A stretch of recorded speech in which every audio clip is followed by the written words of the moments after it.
Grazie. Merci. Madame Berger. Prego, anche lei è autrice.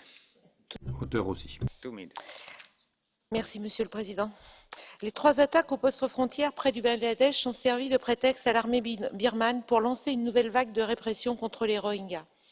Les ONG parlent de destruction massive de maisons, autres bâtiments et même villages entiers, poussant la population Rohingya à fuir une nouvelle fois.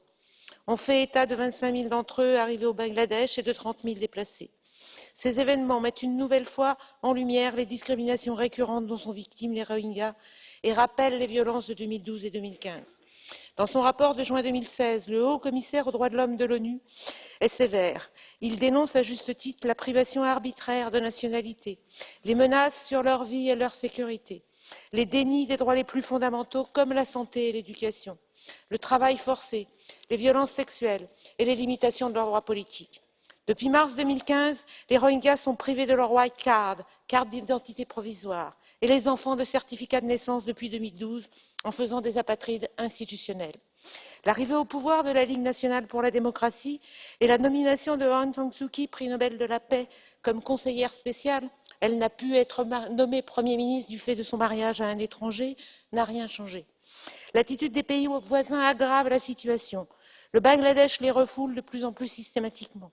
La Thaïlande instrumentalise la situation, parle de génocide, alors que les Rohingyas y sont tout autant persécutés.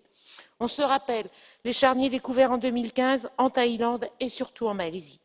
La mise en place d'une commission de travail sous la houlette de Kofi Annan sur les enjeux du développement dans l'État de Rakhine peut être une source d'espoir, à condition qu'elle puisse se pencher sur les violations des droits de l'homme. Il en va de même des pourparlers de paix qui doivent avoir lieu en février 2017 si les Rohingyas en sont partie prenante et donc considérés comme une partie du peuple birman. Il y a urgence à mettre en place une commission d'enquête indépendante sur ce qui s'est passé en octobre 2015.